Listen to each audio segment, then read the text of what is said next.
Good morning વિદ્યાર્થી મિત્રો. આજે આપણે ધોરણ 12 વિષય મનોવિજ્ઞાન, જેમાં પ્રકરણ 8 પર્યાવરણ અને વર્તન, જેમાં આગળ આપણે પર્યાવરણ અને માનવ સંબંધ વિશે સમજૂતી મેળવી. હવે આજે આપણે પર્યાવરણ અને વર્તન વચ્ચેના સંબંધ દર્શાવતા ઘટકો જોશું.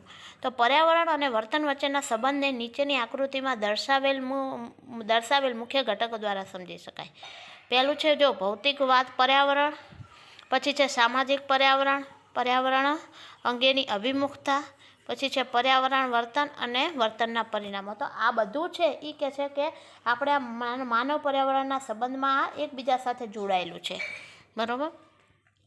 હવે આપણે પહેલું જોઈએ માનવ પર્યાવરણ સંબંધના ઘટકો. તો પહેલાં આપણે માનવ પર્યાવરણ સંબંધના ઘટકો છે તો એના વિશે આપણે સમજૂતી મેળવી લઈએ. તો ઉપયુક્ત આકૃતિમાં દર્શાવેલ માનવ પર્યાવરણના સંબંધોના મુખ્ય 5 ઘટકોનું વર્ણન નીચે પ્રમાણે છે. હવે આપણે જે આગળ આજે આકૃતિમાં આપણે જોયું, તો હવે એને આપણે વિસ્તૃત ચર્ચા કરીએ કે કઈ રીતે એકબીજા સાથે સંબંધ ધરાવે છે. તો પહેલું આપણે જોઈએ ભૌતિક ઘટકો. તો કે ભૌતિક પર્યાવરણમાં તો કે આપણે આબોહવા છે, ઉષ્ણ તાપમાન છે, વરસાદ, અન્ય વનસ્પતિઓ, વન્ય પશુ પક્ષીઓ, પશુ પંખીઓ જેવા કુદરતી પર્યાવરણના ઘટકોનો સમાવેશ થાય. એ ભૌતિક ઘટકોમાં થાય. હવે સામાજિક સાંસ્કૃતિક ઘટકોમાં તો કે સામાજિક સાંસ્કૃતિક પર્યાવરણમાં તો કે ધોરણો છે, જે નીતિ નિયમો, રિવાજો છે, મનોવલણો છે, પૂર્વગ્રહો છે, માન્યતાઓ છે, તેમજ સામાજિકરણની પ્રક્રિયાઓ જેવા બધા જ સાંસ્કૃતિક ઘટકોનો સમાવેશ થાય. હવે ત્રીજું છે પર્યાવરણીય અભિમુખતાના ઘટકો. તો કે લોકો પોતાની આસપાસના પર્યાવરણ અંગેની માન્યતાઓ સાથે પર્યાવરણીય અભિમુખતા સાથે સંકળાયેલો છે, બરાબર. કે લોકો છે એ પોતાની આસપાસના પર્યાવરણ અંગેની માન્યતાઓ સાથે પર્યાવરણીય અભિમુખતા સંકળાયેલા હોય છે. પછી છે ચોથું પર્યાવરણીય વર્તનના ઘટકો. તો કે પર્યાવરણીય વર્તનના ઘટકોમાં તો કે લોકો પોતાની સામાજિક આંતરક્રિયાઓ દરમિયાન પર્યાવરણનો જે ઉપયોગ કરે છે તે તેના પર્યાવરણીય વર્તનના ઘટકોમાં સમાવેશ થાય. અને પાંચમું છે વર્તનોની નિપજના ઘટકો. તો કે લોકો દ્વારા બનાવેલા રહેઠાણો, શહેરો, નગરો, બંધો તેમજ વાતાવરણીય પરિવર્તન વગેરે વર્તનોની કે છે નિપજ અંગેના ઘટકો તરીકે ઓળખવામાં આવે છે. હવે ઉપર દર્શાવેલ જે પર્યાવરણના આ 5 ઘટકો વચ્ચે કે છે પરસ્પર આંતરક્રિયા થતી જ હોય છે. આ બધા છે તો એ પરસ્પર એકબીજા સાથે જોડાયેલા છે, એકબીજા વગર અધૂરા છે, અને બધા વચ્ચે કે છે આંતરક્રિયાઓ થતી જ હોય છે, અને તે લાંબા ગાળાના મનોસામાજિક અને પર્યાવરણીય પરિણામો કે છે નિર્ધારિત કરે છે. અને આ છે તો કે એ લાંબા ગાળે આગળ જતાં કે છે કે લાંબા ગાળાના મનોસામાજિક અને પર્યાવરણીય પરિણામો નિર્ધારિત કરે છે. આ જે 5 ઘટકો છે તે હવે એ નીચે પ્રમાણે છે કે એ કયા નિર્ધારિત કરે છે. તો એમાં પહેલું છે માનવ પર્યાવરણ વચ્ચેના સંબંધ અંગેનો વૈશ્વિક દ્રષ્ટિકોણ, કે વિશ્વનો દ્રષ્ટિકોણ શું છે અંગે. બીજું છે પર્યાવરણ અંગેનો ખ્યાલ અને પ્રત્યક્ષીકરણ, કે પર્યાવરણ અંગે ખ્યાલ શું છે અને હકીકતમાં વાસ્તવિકતા પ્રત્યક્ષીકરણ શું છે, જોયેલું શું છે. ત્રીજું છે અંગત અવકાશ, ભૌગોલિક હદ કે વિસ્તાર, ભીડ અને પર્યાવરણ તણાવો અંગેના અનુભવો. ત્રીજું છે અંગત અવકાશ, પછી છે ભૌગોલિક હદ કે વિસ્તાર. આપણે ત્યાં જોયું છે કે માણસો બધાએ ભૌગોલિક હદ વિસ્તાર, પછી ભીડ છે, પર્યાવરણ તણાવ છે, તો આ અંગેના અનુભવો. આ બધું છે એ આ મનોસામાજિક અને પર્યાવરણ પરિણામો નિર્ધારિત કરે છે. આ 5 ઘટકો છે એ, અને એ પરસ્પર કહે છે કે આમાં આંતરક્રિયા થતી હોય છે. હવે આપણે ત્રણેય પરિબળો પર્યાવરણના મનોવિજ્ઞાનના ક્ષેત્રની કે છે રચના કરે છે. આ ત્રણેય પરિબળો છે એ પર્યાવરણના મનોવિજ્ઞાનના ક્ષેત્રની કે છે રચના કરતા હોય છે. પ્રસ્તુત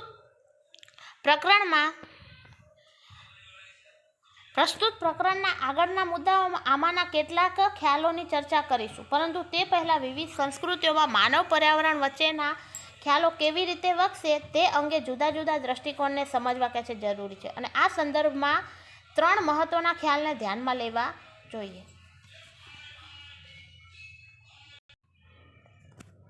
બરાબર. કહે છે કે આપણે પ્રસ્તુત પ્રકરણ છે તો એમાં આગળના મુદ્દામાં આપણે આવા જે બીજા કેટલાક ખ્યાલો છે તો એના વિશે ચર્ચા કરીશું, પરંતુ પહેલાં આપણે જે આવી વિવિધ સંસ્કૃતિઓમાં જે માનવ પર્યાવરણ વચ્ચેના ખ્યાલો છે તો એ કેવી રીતે વિકસે છે અને તેના અંગે જુદા જુદા દ્રષ્ટિકોણ કેવા હોય છે એને સમજવા કે છે જરૂરી છે. અને આ સંદર્ભમાં આપણે આવા 3 મહત્વ ખ્યાલને કે છે ધ્યાનમાં લેવા જોઈએ.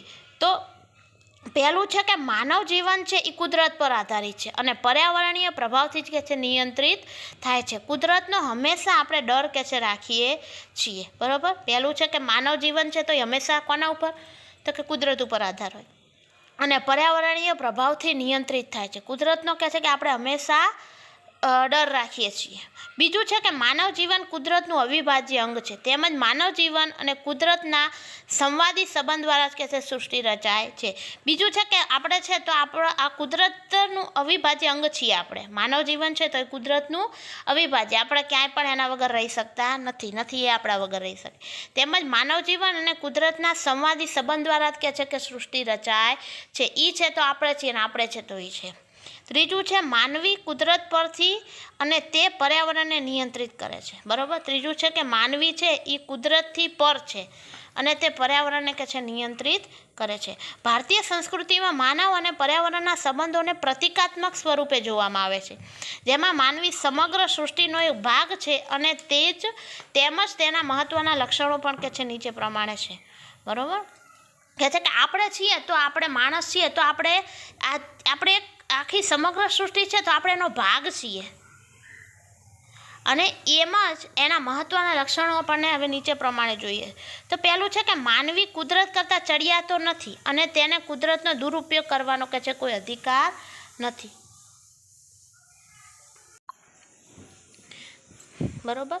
કહે છે કે આપણે માનવી છે તો આપણે માનવી છે એ કુદરત કરતાં ચડિયાતો નથી. આપણે અત્યારે કુદરત કરતાં ચડિયાતા થવા માંગીએ છીએ અને કહે છે કે આપણને કુદરતનો દુરુપયોગ કરવાનો કોઈ અધિકાર નથી, છતાં આપણે આજે કરી રહ્યા છીએ. બીજું છે કે માનવ કુદરત વચ્ચેના સંબંધો અને સૃષ્ટિની સમગ્રતા મહત્ત્વના છે. હવે કહે છે કે આપણા કુદરત અને આપણે માણસો, આપણા માનવ અને કુદરત વચ્ચેનો સંબંધ અને સૃષ્ટિ છે તો એ બંને એની સમગ્રતા છે તો એ મહત્ત્વના છે. ત્રીજું છે કે ભારતીય વિચારસરણી વિશ્વ સંબંધિત બધી બાબતો સાથે સંબંધ ધરાવે છે. બરાબર. કહે છે કે આપણી ભારતની જે વિચારસરણી છે એ વિશ્વ સંબંધિત બધી જ બાબતો સાથે આપણે સંબંધ ધરાવતી હોય છે, જે આપણી ભારતની વિચારસરણી છે. ત્રીજું, માનવી અને કુદરત વચ્ચેના સુમેળનું ખૂબ જ મહત્ત્વ છે. એના પછી ચોથું છે કે કુદરત અને માણસ વચ્ચે હંમેશા સુમેળ બની રહે એ કહે છે ખૂબ મહત્ત્વનું છે. પછી છે કે જીવના બધા સ્વરૂપો અને તેના આંતરજોડાણને માન્ય રખાયા છે. કહે છે કે જીવના એટલે એમાં પછી પશુ પક્ષી આવી ગયા, જીવજંતુ આવી ગયા, બધા આવ્યા. તો જેટલા પણ જીવ છે તો કે એ બધાના સ્વરૂપ અને એના આંતર જોડાણને આપણે માન્ય રખાય છે કે બધા માટે સરખો છે. કુદરત છે, સૃષ્ટિ છે, એ બધા જીવો માટે કે છે સરખી છે, તો એ માન્ય રાખવામાં આવ્યું છે. પછી છે માનવ જીવન પર વૈશ્વિક ગતિશીલ વ્યવસ્થાનું આવરણ છે, તે માનવ પ્રકૃતિ અને વિશ્વને અખંડ સ્વરૂપે કે છે દર્શાવે છે. પછી છે કે માનવ જીવન પર એક વૈશ્વિક ગતિશીલ વ્યવસ્થાનું આવરણ છે અને માનવ પ્રકૃતિ અને વિશ્વની અખંડ સ્વરૂપે કે છે જુએ છે. અને એના પછી છે કે માનવી અને અન્ય જીવ સૃષ્ટિ ભાગીદારો છે. બરાબર. કહે છે કે આ જે કુદરત છે તો એના ઉપર માનવી અને બીજી જે જીવ સૃષ્ટિ તો બંનેનો ભાગ છે. એકલા આપણે માણસોનો અધિકાર નથી. કહે છે કે આમાં જીવ સૃષ્ટિ છે તો એ પણ એટલા ભાગીદાર છે.